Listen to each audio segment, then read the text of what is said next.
അയ്യോ ദേ പ്രേതം പ്രേതം. നിർത്തണ വണ്ടി തിരിക്കി. അങ്ങോട്ട് നോക്ക് പോലും വേണ്ട, വണ്ടി വിട്ടു പോട്ടെ.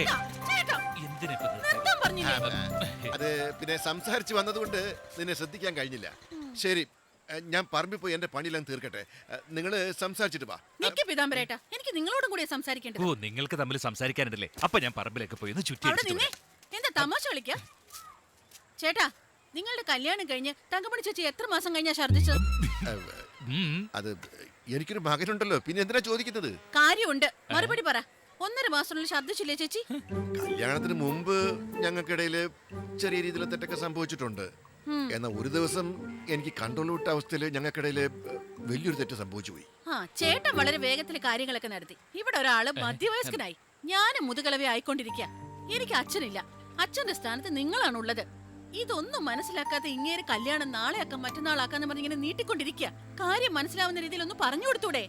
അയ്യോ മോളെ, ഇപ്പോ വരുന്ന വഴി കൂടി ഞാൻ കൊച്ചു കുട്ടികളോട് പറഞ്ഞു കൊടുക്കുന്ന പോലെ ഞാൻ പറഞ്ഞു കൊടുത്തതാ. എപ്പോ വന്നോണ്ടിരിക്കുമ്പോ പറഞ്ഞ നീ മറന്നോ? എടാ, കല്യാണം നടക്കാത്ത സങ്കടത്തിൽ രുക്കു ഒരു പെൻസിൽ പോലെ മെലിഞ്ഞു പോയെന്ന്. ഏത് ഇതാണോ പെൻസിൽ പോലെ? നീ മിണ്ടാതിരിക്കെ. കല്യാണം കഴിഞ്ഞുള്ള ജീവിതം എന്ന് പറഞ്ഞാല് എത്ര സുഖമുള്ള കാര്യമാണെന്ന് അവനോട് വിശദമായിട്ട് ഞാൻ ഒരു സിനിമാ കഥ പോലെ പറഞ്ഞു കൊടുത്തതാ. എല്ലാം രസിച്ച് കേട്ടോണ്ടിരുന്നതാ. എന്നിട്ട് എന്തിനാ ഇവൻ കല്യാണം നീട്ടിക്കൊണ്ടുപോകുന്നെന്ന് എനിക്കറിയില്ല. ഒരുപക്ഷെ അവന്റെ അച്ഛന്റെ കാര്യോർത്തുള്ള പേടി കൊണ്ടായിരിക്കും. അച്ഛൻ ആ മുഴുക്കുടിയൻ അങ്ങേരെ കുടിച്ചു കുടിച്ച് സ്വയം നശിക്കുന്നത് പോരാഞ്ഞിട്ട് ഞങ്ങളുടെ കല്യാണം നടത്തുന്നതിന് ഇടങ്കോലിട്ടോണ്ടിരിക്കുക. ഒഴുകി വരുന്ന കണ്ടില്ലേ? പല നിറത്തിലുള്ള കുടികളും ഉണ്ടല്ലോ. അങ്ങനെയാണെങ്കിൽ ഇലക്ഷൻ അടുത്തുണ്ടെന്ന് അർത്ഥം. നമ്മുടെ പ്രിയപ്പെട്ട കുൽക്കർണിക്ക് നൽകി വിജയിപ്പിക്കണമെന്ന് ഞാൻ താഴ്മയെ അഭ്യർത്ഥിക്കുകയാണ്, അപേക്ഷിക്കുകയാണ്. My dear ladies and gentlemen, I'm very happy visit this village of പണ്ടാരപ്പെട്ടി. അല്ല മൂപ്പ, അയാൾ ഇംഗ്ലീഷിലല്ലേ സംസാരിക്കുന്നേ? സാധാരണയിൽ നിന്നും വ്യത്യസ്തമായി നമ്മുടെ നാട്ടിലെ പെണ്ണുങ്ങളാണ് ഈ നാട്ടുകൂട്ടം വിളിച്ചു കൂട്ടിയത്. അപ്പൊ പ്രശ്നം ഗുരുതരം തന്നെയാ. വാടാ മക്കളെ, വന്ന് പറ. ഇവർക്കെന്താ? എനിക്കൊന്നും അറിയില്ല. നമ്മുടെ നാടിന് ചുറ്റും 10-12 ഗ്രാമങ്ങളാ ഉള്ളത്. എല്ലാ ഗ്രാമത്തിലൂടെയും നദികൾ ഒഴുകുന്നുണ്ട്. ഇതുവരെയും അക്കരെ പോയിട്ട് വരാൻ തോണി ആശ്രയിക്കാന്നല്ലാതെ വേറൊരു വഴിയില്ല. പാലം ഈ നാട്ടിൽ ഇല്ലാത്തത് കൊണ്ട് നമ്മുടെ നാട്ടില് സ്കൂളില്ല, ആശുപത്രി ഇല്ല, യാത്രാ സൗകര്യങ്ങൾക്കുള്ള നല്ല റോഡുകൾ ഇല്ലാത്തത് കൊണ്ട് ഇവിടെ ഈ നാട്ടില് വ്യവസായവും ഇല്ല. ഇവിടെ സ്കൂളില്ലാത്തതുകൊണ്ട് നമ്മുടെ കുട്ടികൾക്ക് വിദ്യാഭ്യാസം കിട്ടാൻ പോലും മാർഗമില്ല. ഇവിടെ നല്ലൊരു ആശുപത്രി ഇല്ലാത്തതുകൊണ്ട് എത്ര ജീവന പൊലിയുന്നത്. എപ്പോഴും വെള്ളപ്പൊക്കവും ഉരുൾപൊട്ടലും ഒക്കെ വന്ന് എത്ര പേരെ ഇവിടെ കാണാതെ പോകുന്നത്. നമ്മുടെ നാട്ടിൽ ഇപ്പൊ ഇലക്ഷൻ വന്നിരിക്കുക. നമ്മുടെ ആഗ്രഹങ്ങളൊക്കെ സാധിച്ചെടുക്കാൻ ഈ സന്ദർഭം മുതലെടുക്കുക വേണ്ടത്. ഓരോരുത്തരും ചെയ്യുമെന്ന് കരുതി എത്രയോ രാഷ്ട്രീയക്കാരെ നമ്മൾ വോട്ട് ചെയ്ത് ജയിപ്പിച്ച് നിയമസഭയിലേക്ക് പറഞ്ഞു വിട്ടു. ഇലക്ഷന്റെ സമയത്ത് തീർച്ചയായിട്ടും പാലം കെട്ടി തരാന്ന് പറയും. ജയിച്ചു കഴിഞ്ഞാൽ പിന്നെ അവരെ കാണാനേ പറ്റില്ല. അതുകൊണ്ട് തന്നെയാണ് പറയുന്നത്, ഈ പ്രാവശ്യം നമുക്ക് വേണ്ടി നമ്മുടെ നാട്ടിലെ തന്നെ ആരെങ്കിലും നിർത്തി നമ്മൾ വോട്ട് ചെയ്ത് അയാളെ ജയിപ്പിക്കണം. ഇവിടുത്തെ മൊത്തം കണക്കെടുത്ത് നോക്കിയാൽ നമ്മുടെ 10-12 ഗ്രാമങ്ങൾക്ക് കൂടുതൽ മെജോറിറ്റി ഉള്ളത്.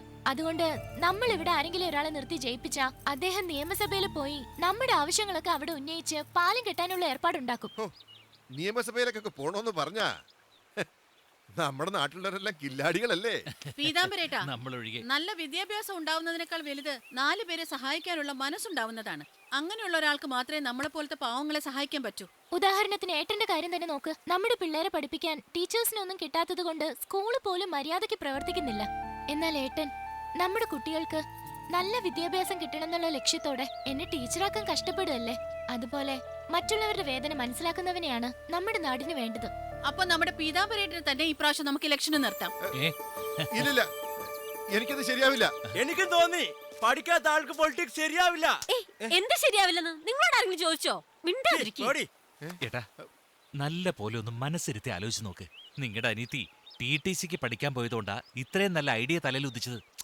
ഇതേ അനിയത്തിയെ TTCക്ക് തന്നെ പഠിപ്പിക്കാൻ വിടണമെന്ന് ഏട്ടന്റെ മനസ്സിലല്ലേ ആദ്യ ഐഡിയ ഉണ്ടായത്. വാസ്തവം നിങ്ങൾ തന്നെ ശരിയായ ആള്. ആ പറഞ്ഞത് ശരിയാ, നിങ്ങളാ നിൽക്കേണ്ടത്. മുഖ്യമന്ത്രി പീതാംബരൻ വിജയിക്കട്ടെ. മുഖ്യമന്ത്രി പീതാംബരൻ വിജയിക്കട്ടെ. ഇത് നിയമസഭയിലേക്കുള്ള തെരഞ്ഞെടുപ്പാ, മുഖ്യമന്ത്രിയുടേതല്ല. ഗവർണർ പീതാംബരൻ വിജയിക്കട്ടെ. ഗവർണർ പീതാംബരൻ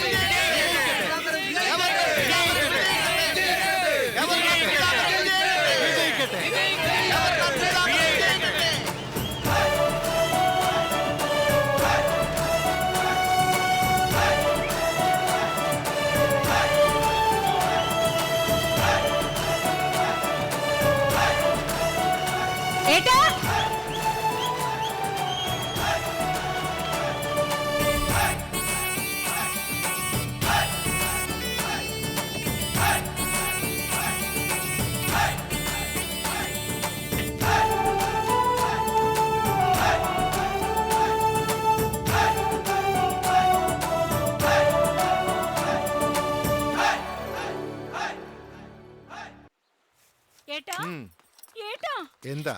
ഒരാള് വീടിന്റെ വാതിക്കൽ വന്ന് നിന്ന് ഞാൻ റെഡി നീ റെഡിയാണെന്ന് ഭർത്താവിനോട് ചോദിച്ചിട്ട് വരാൻ പറഞ്ഞു. ഞാൻ റെഡി നീ റെഡിയാന്ന് ഞാൻ തന്നെ നിന്റെ അടുത്ത് 1008 പ്രാവശ്യം ചോദിക്കാൻ വേണ്ടി പുറപ്പെട്ട് വേണ്ടെന്ന് വെച്ചതാ. ഏത് രാഷ്ട്രീയ നിന്റെ അടുത്ത് ധൈര്യത്തിൽ ഇത് ചോദിച്ചത്? വാ നടക്കേ. അവനോട് ചോദിക്കട്ടാ, വിടരുത് അവനെ. എടോ മേസ്ത്രി, താൻ എന്ത് ധൈര്യത്തിലാ എന്റെ ഭാര്യ അടുത്ത് വന്ന് ഞാൻ റെഡി നീ റെഡിയാണോ എന്ന് ചോദിച്ചത്? പോരാത്തതിന് ഭർത്താവിനോട് ചോദിച്ചിട്ട് പറയാനല്ലേ പറഞ്ഞത്?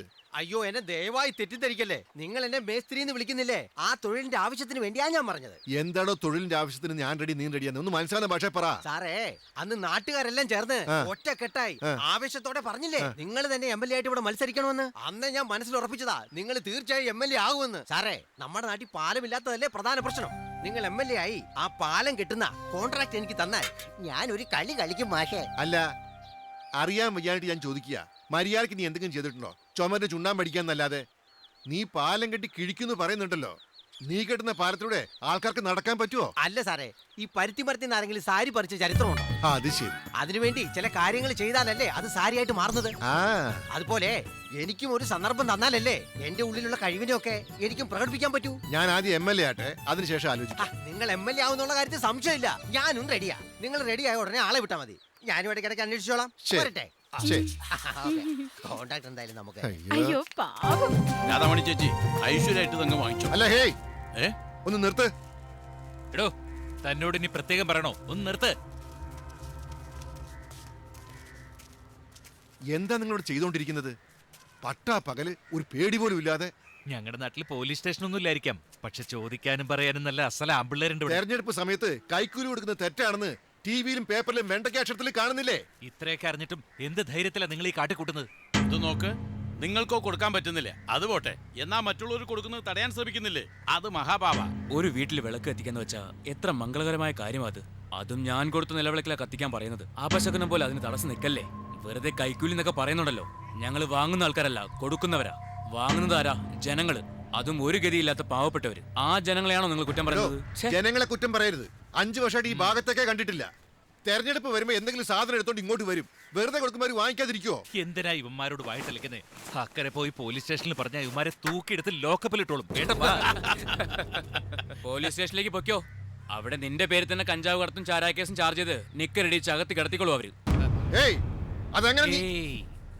നമ്മൾ രാഷ്ട്രീയത്തിൽ പുതിയതാ. ഇവരെല്ലാം കുറെ പഴം തിന്നിട്ട് കുരു തുപ്പിയവരാ. ഇവര് വിചാരിച്ച എന്ത് നടക്കും? നമ്മളാണ് സംയമനം. പീതാംബര, ഓണം വിഷു എന്നൊക്കെ പറഞ്ഞ എല്ലാ വർഷവും വരുന്ന ഉത്സവങ്ങളാ. എന്നാ തെരഞ്ഞെടുപ്പ് എന്ന് പറഞ്ഞ 5 വർഷത്തിലൊരിക്കൽ വരുന്ന ഉത്സവ. ഇത് ആഘോഷിച്ചില്ലെങ്കിൽ പിന്നെ എങ്ങനെയാ? എന്താ ഞാൻ പറഞ്ഞ ശരിയല്ലേ?